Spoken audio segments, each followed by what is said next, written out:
కంటికి ముందే నందనం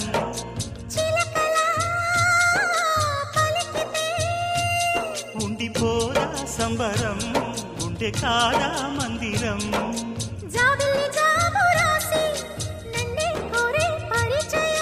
పున్నగ పూలు పూసే వన్నే చిన్నే రసమయం